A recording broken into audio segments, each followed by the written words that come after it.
এবং আমরা এও কমিটমেন্ট দিচ্ছি যে ইনশাআল্লাহ আগামীর বাংলাদেশ আমরা তরুণদের হাতে তুলে দেব। জাতীয় স্বার্থের জায়গায় এখানে কোনো দল নাই, কোনো ধর্ম নাই, এখানে আমরা সবাই এক। জাতীয় স্বার্থের কোনো ছাড় নাই। পালিয়ে গিয়েও এই দেশকে শান্তি দিচ্ছে না তো। আজকে এই কাণ্ড, কালকে ওই কাণ্ড, বিভিন্ন দিক থেকে এই দেশটাকে ডিস্টেবিলাইজ করার জন্য চেষ্টা করছে। হ্যাঁ, যদি জাতির মধ্যে বৃহত্তর রক্ষ থাকে, সকল ষড়যন্ত্র ব্যর্থ হয়েছে এবং হবে ইনশাআল্লাহ। এই জায়গাটা শক্ত করে ধরে রাখতে হবে। জাতীয় স্বার্থের জায়গায় এখানে কোনো দল নাই, কোনো ধর্ম নাই, এখানে আমরা সবাই এক। জাতীয় স্বার্থের কোনো ছাড় নাই। তারা দেশ শোষণ করতে গিয়ে জাতিকে বিভক্ত করেছেন বিভিন্নভাবে, স্বাধীনতার পক্ষে, স্বাধীনতার বিপক্ষে, মাইনরিটি মেজরিটি এই বলে গোটা জাতিকে ভাগ ভাগ করে ক্লেশ লাগিয়ে রেখেছে, ফ্রিকশন, অনবরত যুদ্ধ, হিংসার ছড়াছড়ি চতুর্দিকে। আচ্ছা, স্বাধীনতার পক্ষের শক্তিকে অন্য দেশের হাতে আমার নিজের দেশ ইজারা দিতে পারে? তো তারা তো ইজারাই দিয়েছে, এবং তো আত্মস্বীকৃত ইজারা দেওয়া।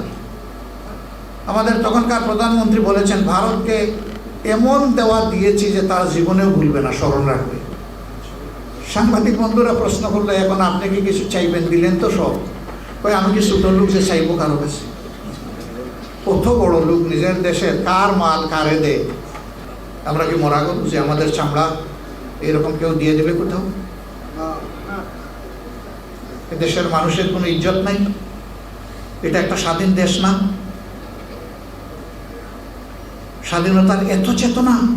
আপনি বসে আছেন ভারতে, আপনাকে সেখানে বসিয়ে রেখে আপনাকে বউ আদর করে। এবার মোদি সাহেব কি বলল? বললো যে 16 ডিসেম্বর ভারতের বিজয় দিবস। তিনি একটা টুইট করলেন, সেই টুইটের 6টি লাইনের মধ্যে বাংলাদেশের একটা শব্দও তিনি উচ্চারণ করেননি। আপনার স্বাধীনতার চেতনা কোথায়?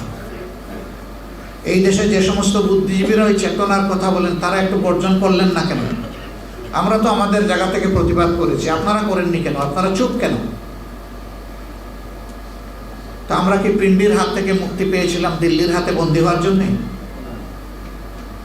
যদি এটা স্বাধীন দেশ হয়, তাহলে মর্যাদা নিয়ে ইনশাল্লাহ এই দেশ টিকে থাকবে। আমরা সেই স্বাধীনতাটুকু পেয়েছি আমাদের সন্তানদের কারণে। আমরা তাদেরকে স্যালিউট জানাই, সম্মান জানাই, শ্রদ্ধা জানাই, ভালোবাসা জানাই। তারা আমাদের জাতীয় বীর। দুনিয়া থেকে যারা বিদায় নিয়েছে আর যারা জীবিত আছে, আমাদের হৃদয়ে চিরদিন তারা ইনশাআল্লাহ স্থান দখল করে থাকবে, শ্রদ্ধার আসন দখল করে থাকবে। আমরা তাদের রক্তের ঋণ পরিশোধ করতে অঙ্গীকারবদ্ধ।